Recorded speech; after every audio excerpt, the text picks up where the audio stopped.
Bismillahirrahmanirrahim.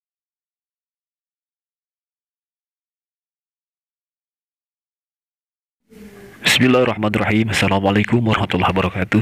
Sahabat kabar Islam, saudaraku ikhwan fillah dimanapun Anda berada, semoga tetap dalam lindungan Allah Subhanahu wa Ta'ala. Allah jaga iman Islam kita hingga ajal menjemput tiba. Amin ya Allah ya Rabbal alamin. Sahabat saudaraku ikhwan fillah, dukung terus dakwah channel-channel Islam, terutama channel Kabar Islam. Semoga bermanfaat untuk semua, menjadi benteng akidah untuk kita semua umat Islam. Amin ya Allah ya Rabbal alamin. Jazakumullah khairan katsir wa ahsanal jazaa. Baiklah sahabat saudaraku ikhwan fillah, dalam kesempatan kali ini kita akan melihat sebuah cuplikan video, cuplikan debat antara pemuda muslim melawan Kristen, yang pada kesempatan kali ini ada seorang pendeta Yusuf Manubulu ya, yang belepotan kewalahan dari pertanyaan awal mula seorang pendeta, maksud saya seorang pemuda muslim ini. Sangat kocak sekali, dan bukti terlihatnya sebuah kebotolan dari pendeta Yusuf Manubulu. Oke, bagaimana selengkapnya? Mari kita simak baik-baik. Silakan. Sekarang saya bertanya toh, boleh? Ya, silakan. Nah, oke. Apakah Tuhan yang disembah oleh Yahudi atau Bani Israel itu sama dengan Tuhan? Sebentar dulu, apakah sama dengan Tuhan yang disembah oleh orang Kristen? Singkat aja, kan saya ingat kan?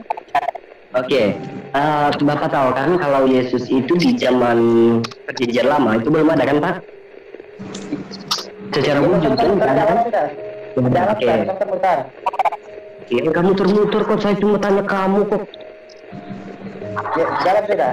Apakah Tuhan yang disembah oleh Bani Israel atau Yahudi sama dengan Tuhan yang disembah orang Kristen? Sama Pak, tetapi ketika di zaman perjanjian baru orang Yahudi itu menolak Mesias, sedangkan mereka itu menunggu akan kedatangan sang Mesias. Tetapi sesudah Mesias itu datang, bukannya mereka mengikuti, malah mereka melawan, karena hal ini sudah dinubuatkan di dalam perjanjian lama. Dia akan ditantang. Itu Pak. Tuhan yang orang Yahudi itu tidak pernah diperanatkan, sementara Tuhan yang orang Kristen itu diperanatkan. Itu bedanya. Apakah Yesus diperanatkan secara biologis? Nah, yang lahir di kandang domba itu siapa? Apakah diperanatkan secara biologis? Nah, yang lahir di kandang domba itu siapa? Iya, aku tahu. Tapi apakah dia dilahirkan secara biologis? Secara perhubungan? Iya, tapi kan dilahirkan dari ayah bunda, ada lahir. Dimanapun kamu cari ayatnya Pak, mau di Alkitab, mau di Al-Quran, tetap yang kamu temukan bahwa Yesus atau Isa tidak dilahirkan secara berhubungan biologis.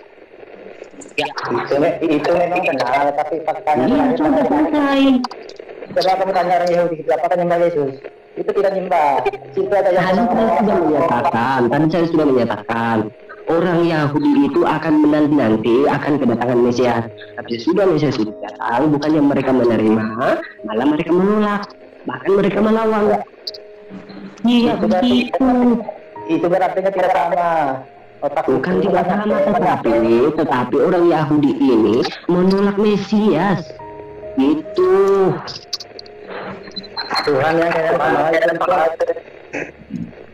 apa itu warga negara Yahudi, Tuhan Anda itu. Kalau Yahudi itu Tuhannya Hasem, itu bedanya.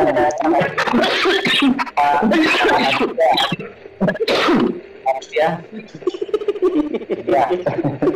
Tadi ya. Ya, siapa itu? Ya, tadi kan Anda bertanya apakah Tuhannya orang Yahudi sama dengan Tuhannya orang Kristen. Tadi ulama muda sudah menjelaskan itu sama. Cuman pemahamannya orang Yahudi dengan orang Kristen berbeda. Kalau pemahamannya orang Yahudi, mereka masih menunggu Mesias. Sementara orang Kristen itu tahu bahwa Mesias itu adalah Tuhan Yesus. Begitu ya. Jadi Anda yang tidak paham, Anda yang salah mengerti, bukan Tuhannya yang berbeda, gitu Pak Aditya. kalau kejelasan Pak Yusuf ya saya terima lah, walaupun tidak benar itu nggak apa-apa. Soalnya beliau kan punya channel. Nggak apa-apa. Kalau kejelasan Pak Yusuf ya saya terima lah, walaupun tidak benar itu nggak apa-apa. Soalnya beliau kan punya channel. Kalau kejelasan Pak Yusuf ya saya terima lah, walaupun tidak benar itu nggak apa-apa. Soalnya beliau kan punya channel. Bukan benar Pak Aditya, bukan nggak benar. Itu karena hanya pemahaman Anda yang tidak bisa menerima. Penjelasannya itu benar, itu seperti itu. Jadi kenapa? Karena Alkitab itu sempurna. Alkitab itu dari kitab Kejadian itu semuanya satu alur. Itu berurutan, runut. Dari mulai Kain dan Habel, bagaimana Habel itu menumpahkan darah, tertumpah darahnya oleh karena Kain si jahat, itu sudah menggambarkan akan kedatangannya orang benar, yaitu Tuhan Yesus. Nah, Kain yang dilambangkan sebagai orang jahat adalah iblis, tidak pernah menginginkan kehidupan manusia, dia selalu menginginkan kematian manusia. Gitu Pak Aditya. Makanya orang, kalau yang suka menumpahkan darah orang, yang selalu menghalalkan darah orang, itu sebetulnya ciri-ciri pengikut setan, Pak. Itu karena Tuhan yang benar itu Tuhan yang justru berkorban buat manusia, Tuhan yang tidak menghendaki kematian setiap manusia, tetapi setanlah yang menghendaki kematian manusia, dan itu diteruskan berlanjut terus sampai ke Abraham, sampai ke Daud, dan sampai kepada kedatangan Tuhan Yesus. Jadi konsepnya itu satu alur. Makanya kitab Kejadian itu the beginning of life, permulaan dari kehidupan. Sedangkan Wahyu itu the end of life. Jadi itu satu kesatuan, dari ujung ke ujung itu jelas Pak Aditya, ya. Jadi cuman pemahaman kalian yang di Muslim yang tidak paham itu.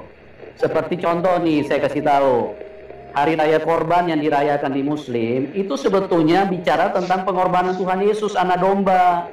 Bukan darah domba binatang yang dicari, yang dikorban-korbankan, bukan itu. Hakikat daripada hari korban itu adalah Tuhan Yesus yang dikorbankan. Makanya di Perjanjian Lama itu sudah digambarkan dengan Abraham mengorbankan Ishak. Gitu.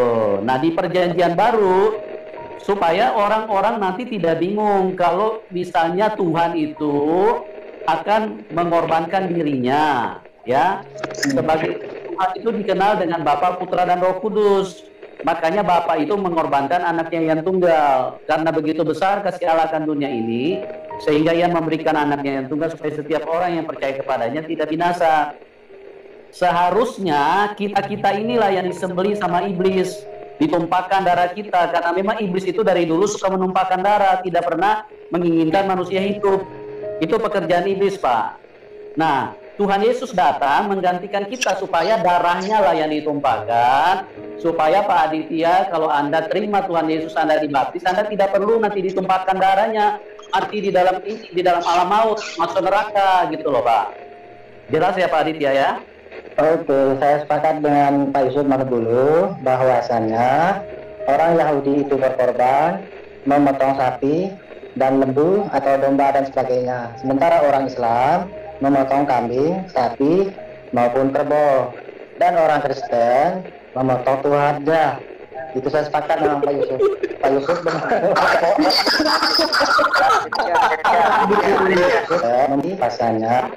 Oke, saya sepakat dengan Pak Yusuf dulu bahwasanya orang Yahudi itu berkorban, memotong sapi dan lembu atau domba dan sebagainya. Sementara orang Islam memotong kambing, sapi maupun kerbau, dan orang Kristen memotong tuhan aja.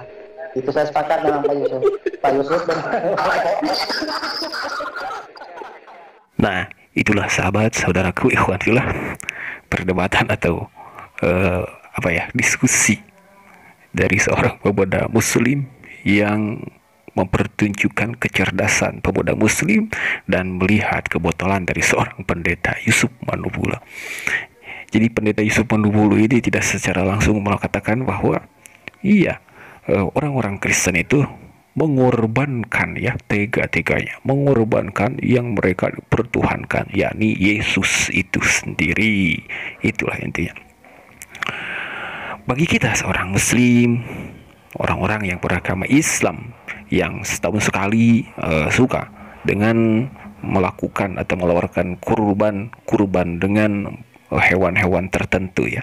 Ini juga merupakan sebuah syariat Allah Subhanahu wa taala dan Rasulullah sallallahu alaihi wasallam untuk penebusan atau jadi kiparat dosa-dosa kita di masa silam. Pun demikian berdasarkan dengan sebuah keterangan bahwa hewan-hewan kurban yang dikeluarkan disembelih oleh orang-orang muslim pada saat Idul Adha itu merupakan sebuah penolong besok di hari yaumil akhir, yakni di akhirat kelak.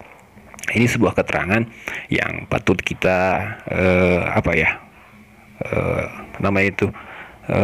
tulis dalam ingatan otak kita. Tapi jangan sampai kita mempertuhankan hewan-hewan kurban itu. Oke lah sahabat saudaraku kabar Islam, mungkin itu dalam video kesempatan kali ini yang kita bisa simak, yang mudah-mudahan menjadi penambah ilmu, penambah keyakinan, keimanan, keislaman kita. Amin ya Allah ya Rabbal alamin. Sekali lagi jangan lupa tetap dukung channel-channel Islam, channel kabar Islam, supaya menjadi dakwah, menjadi benteng akidah umat muslim. Amin ya Allah ya Rabbal alamin. Silahkan bagikan. Terima kasih. Wassalamualaikum warahmatullahi wabarakatuh.